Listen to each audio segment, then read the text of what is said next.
Again, concept up here by Park Jinsuki. I made a YouTube video talking about what is a hit.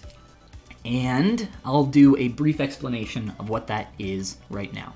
So a hit, or more commonly, it's called a hit or a break, essentially. Either or, they're interchangeable. A hit or a break is the point at which, think of it as, we'll do a couple demonstrations. Let's grab very quickly, you know what, the default here is fine. I'll just grab a cube. So a hit or a break is the apex of a curve or the point at which a form changes direction. So for a cube, finding a hit or a break is pretty simple, right? It's right here on the edge where that surface changes direction. So we are going up, and then we're going across the face of this cube. But for something like a sphere or something that's a little bit more curved, sometimes it's a little bit harder to find the exact point at which that curve breaks or changes angle, which is why I like to think of it as sometimes the apex of a curve or shape.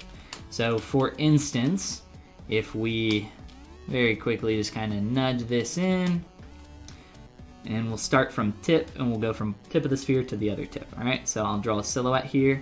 Right about here, that's where our shape changes direction. That's where it breaks. So we have one of these hits or breaks right here, and then we have a straight, or relative straight. I did it pretty sloppily and pretty quick. And then we curve again. So we have that apex of the curve, and this is where relatively the surface starts to break and change direction. So I've taken some time already to outline some of these form changes here in this face and kind of draw some arrows, and if people have some questions about some of this, we can talk about it as we go forward. But essentially, I have the outline or external silhouette for all the form breaks kind of mapped out, and a few of the internal form changes as well. Finding these hits and breaks is incredibly important, and just kind of having the language to articulate that and understand it and visually spend a couple minutes and maybe do a draw over like I did here, I think is super helpful and super important for translating stuff from 2D to 3D. So now we're going to be doing the translating of 2D to 3D. So we got the sphere. Make sure we don't have any questions before we continue on. What's going on, Doom? Hopefully we've done a good job of the SparkNotes version off the cuff of hits and breaks. So I have a sphere, and essentially what I'm going to do is just duplicate my sphere. I now have two spheres, and I'm going to move this one in front. We're only going to block out the major shape of the head. I don't think this will take that long. I'm sorry if there's a lot of background noise. There's a ton of wind and rain going on outside. It's being really crazy out there. But hopefully you guys can hear me all right. So we'll be just blocking out the head, just the face. I don't think this will take very long. Again, the focus being on blocking out the major shape changes, the major forms here. And yeah, depending on how many questions we got, we can maybe spend a little bit longer on this. So I'm going to use primitives for the most part. We have 1, 2 spheres, 2 different subtools. If you missed it, I did it pretty quick. Duplicated a sphere. Now we have another one in front. I'm using the solo mode to swap between those very quickly. I'll try to keep this as simple as I can here as we move forward. I'm using Dynamesh at a low resolution, which you can find under Tool Geometry Dynamesh. Pretty simple. I think most of you probably know how to use that have used ZBrush before. And I'll just Dynamesh both of these spheres. So for the most part, the back of the head here is it's pretty much just a sphere. Maybe, if anything, it's a little bit elongated, a little bit stretched. So maybe we can play with that a little bit as we continue on here. For the most part, I'm just using my move brush to push and pull stuff around. If I go a little bit too fast though, and I use a tool that you're not familiar with, just yell at me and tell me to go back. So now we want to work on what I like to call essentially just the shelf of the face.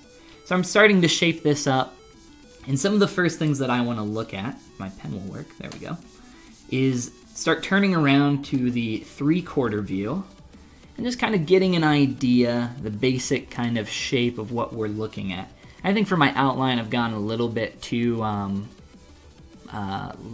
in the skull back here, which is fine. We can correct that in the 3D. But some of the stuff that I want to be looking for is as we're wrapping around here, around the brow, we got to dip in around the eye. So we have a break right about here. It's where that curve changes direction, remember? Hits and breaks. And then wrapping around the cheek, and then curving back in around the chin. So that is what I will be focusing on. So I might be looking at the 3/4 view and sculpting over here, but for the most part, I am looking over at that opposite side where I want that hidden break to occur. So let's start blocking out a little bit more of our information. And we can show how some of this, all these hits and breaks and all this mumbo jumbo can be a little bit more useful. So I'll just start carving in around my eye cavity, as well as just kind of using my move brush to pull out, and maybe a pinch brush to shape up along the jawline. And then we can kind of pull this shape up. So I'm looking at all these different hits and breaks here. We got one flowing from the chin to the back of the jaw, and then up into the head. So we'll start to work on that here next. Probably getting a little bit long in the face, but that's all right. I just want to keep this as kind of low resolution as possible. I like to keep things relatively simple, but sometimes I like to add in some subdivs and smooth things out. I like to keep things really clean if I can. But at least in the beginning stages, it's more important that you just get all the parts and pieces in there more so than anything else.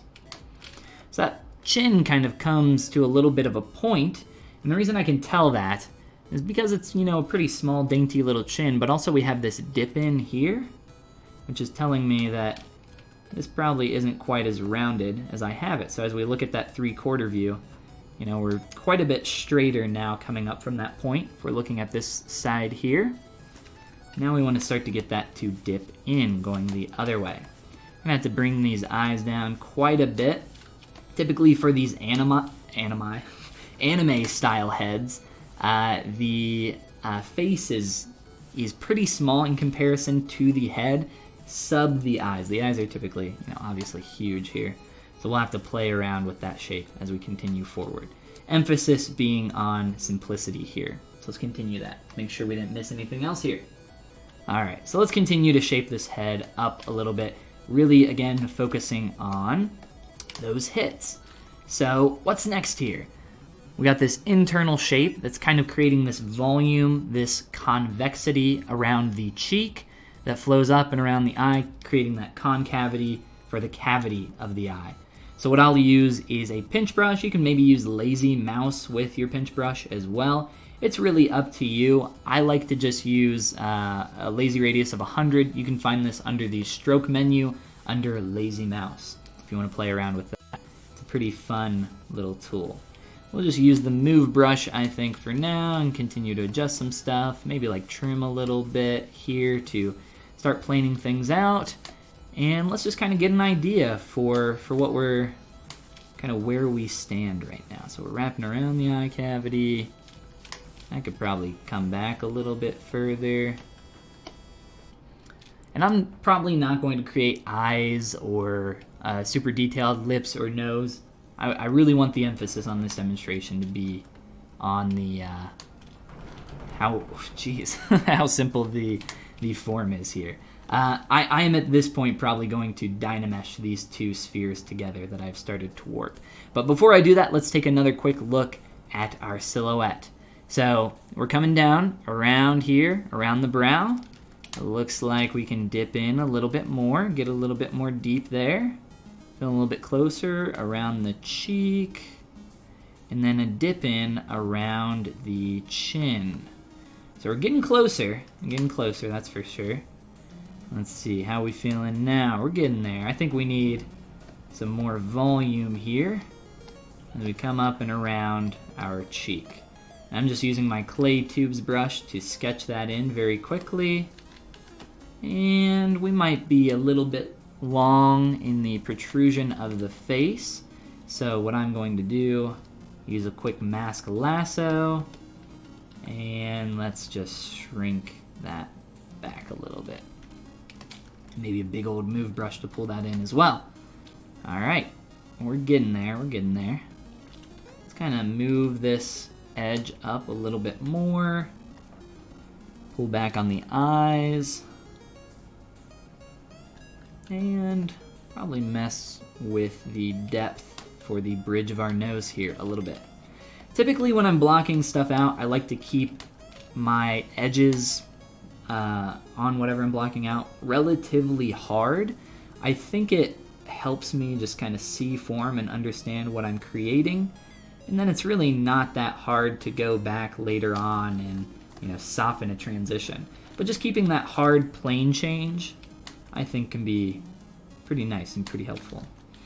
I think we're getting closer, but now let's take the time to merge the shelf of our face and the back of our head together. So what I'm going to do is use the merge down function. So we'll go into merge, we'll just merge down the shelf of our face and our sphere, so those are now combined. Beautiful. And we'll just run another Dynamesh. I think I'll increase the resolution up to 120 or so. And we'll just blend between these, which should be really easy at this stage. Everything should be super low res, super easy to work with. Another thing we can do at this stage, if you're having trouble figuring out proportions, the more stuff that you get in your scene, the easier it will be to kind of gauge proportions against one another. So I find that putting in something like a neck or a body can be really helpful in that. So what I'll do is just very quickly, instead of doing it that way, I'll just click on Append and click on Cylinder 3D. Okay, so now we have a cylinder, and we'll just move this down and scale it into position here for a lovely little neck. And let's just make sure that's going all the way up and in there. Got a little bit of some curve from the front. Whoops. If we look at the shape here, so let's get some of that, and as well from the back. Oh, come on up. And typically on this style of characters, the necks are very thin. I think for now we'll just kind of leave this as simplistic as we can though. And yeah, I think we can go ahead and merge that together as well. I don't think there would be any reason not to. So we'll just Dynamesh those together. Same process as before, merge down and Dynamesh. And then just a quick minute here to blend between these shapes. I was just adding some form there to the front to kind of get that feeling a little bit closer to that shape transition that I'm seeing there. And then I'll use a trim dynamic brush. I'm holding the Alt key to start blending between these shapes. And remember, this is all still just Dynameshed, really low res. It's now time to start just making sure all these shapes are feeling nice and good together. Let's make sure that that's working back there. We're gonna do a quick ZRemesh here in just a moment to really get this working together a little bit better. Let's also widen out some areas here around the face where that's starting to dip in a little bit too much. All right, and now we are gonna run a ZRemesh. So that's just down in Tool Geometry, ZRemesh, and we'll set the target poly count to 1, or 1,000 polys. All right, so we just spent some time ZRemeshing this. So we took our Dynameshed geometry and remeshed this to a more simplistic shape, and now we can add subdivision levels if we want. Really at this stage, it's important that you're stepping up and down through your subdivisions if you want to have subdivision levels. It's very easy to kind of let that get out of hand very quickly. So I'm gonna go through here and start planing out. Now that we've Dynameshed all these shapes together, proportions will be even more important and a little bit easier to understand. And simplicity is the key. Anime heads always end up looking like aliens in the beginning, which is my favorite part. all sculpts end up looking like aliens in the beginning. It's just part of the magic. But staying in this stage for as long as you can is extremely important, and yeah, I think staying in this kind of area, the longer you can, the better the end result will be. I always say that no amount of icing will save a bad bake. So essentially, no amount of details on top of some bad primary forms, or even secondary, are really going to make much of a difference. Still gonna look bad. So we want to take a lot of time to build this up. And we got this pretty simplistic neck, but that's okay. Most of our focus, I think, is going to be here on the face. So we are, I think, a little bit too wide here for the bridge of the nose. Just looking at how close these lines kind of come together. And as we wrap around here, I'm looking at this line here on the left. Come into this crease. Are we getting a little bit too deep over here? You know what I would like to do? I would like to just soften this plane change a little bit. I think that'll help see what's going on there. Just ever so gently. All right. Then wrapping around the cheek. I think we could use some more volume, just a little bit lower in the cheek. And then from what I can tell, getting a little messy. Don't worry about mess at this stage. Sometimes I get caught up in it, but what we're gonna do is just carve in. I'm using my Mech Cut brush. It's essentially like a damn standard pinch brush combination. I think the pinch brush would work pretty well for this as well. And very quickly, I'm going to just force this plane change here that I'm seeing, that concavity, this first arrow. I'm just looking at my silhouette. And then I'm just gonna bring this form down a little bit and start inflating that using my clay tubes brush. And let's just soften that a little bit. How are we doing? So from here, I'm gonna take this chin. I really think most of the silhouette here for that last little hit is actually from the form that's going to be created underneath the lips. If you're unfamiliar with what I'm talking about, we'll use this as a reference, even though it's not awesome. So this hard line, essentially all the shapes of the face, mouth, lips, eyes, ears, etc., all create additional form as they blend into the other parts of the face. So specifically the lower lip has a shape that it creates with the chin, which is what we're seeing there as that kind of runs out and changes direction.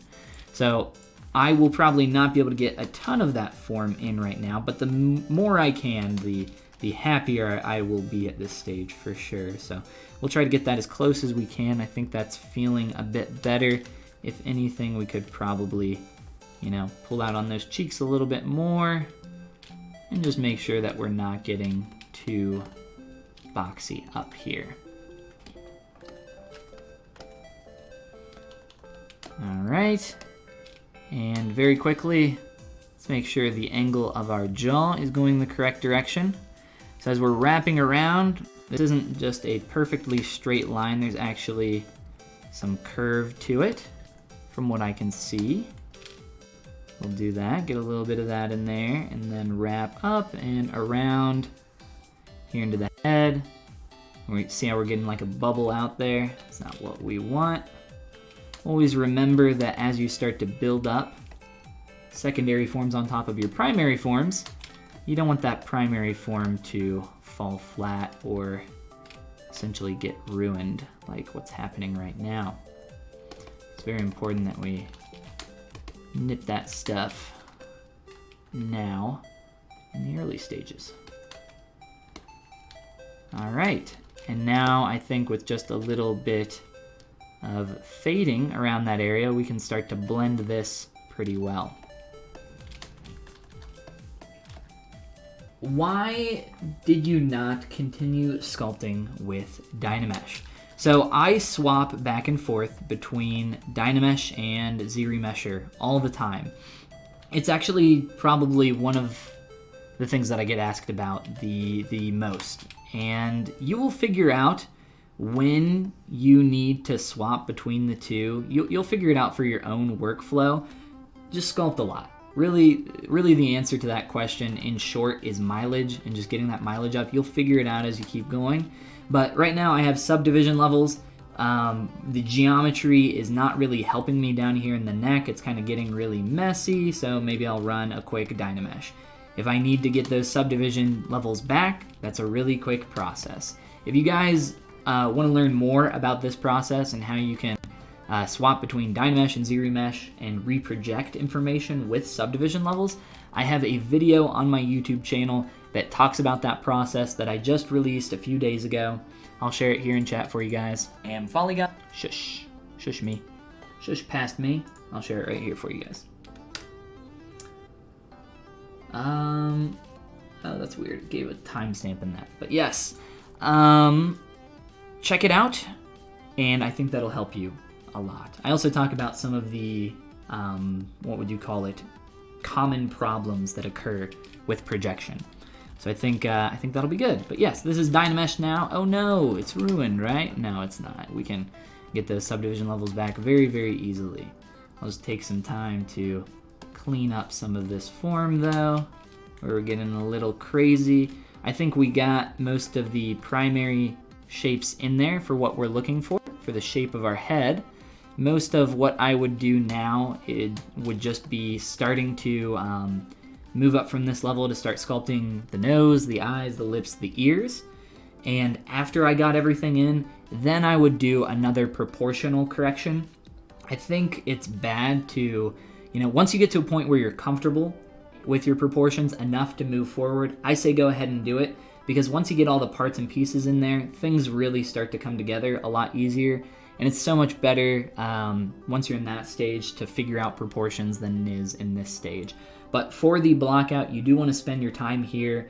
That's not to say like rush ahead as quick as you can. You want to stay in this stage for as long as you can until you're really comfortable with that primary form so that you can move forward from there and progress on your sculpt. But yeah, I think that's pretty much all I'll do for this. There's obviously some corrections that we can make. I think the eyes need to go a bit lower, and just because of the perspective of this, I think there's some kind of wonkiness going on, and we can maybe change some more stuff, but I'll give a little bit of time here. We can answer some questions and maybe spend a little bit more time in specific areas if we have questions about that. But yeah, I think here we'll do a quick reprojection and answer some cues. So now we're at a stage where we have subdivision levels that we can step up and down. And essentially the benefit of this for those that are really new to ZBrush is that I can sculpt, high resolution details on this if I need to, or I just have a smoother surface that I can work on. But I also have a subdivision level where I can step down and make really big form changes. Whereas at a higher level of geometry, if I try to do that, look how it warps my surface. It creates a really, really bad large move. So it's not very helpful in that regard. So now I can make, a really big form change. Like if I want to slide the eyes down, I can do that at a lower resolution a lot more easily than I could at a higher resolution. And let's see, how we doing on correcting this shape? I think we're pretty close.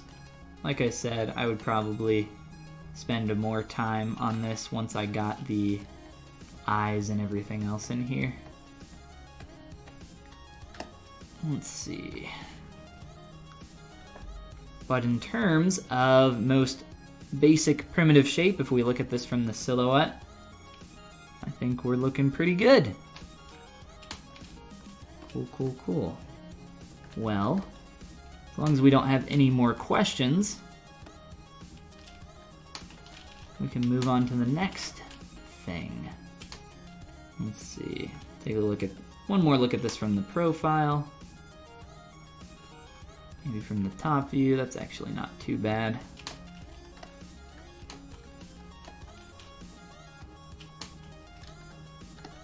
Try softening that form change a little bit.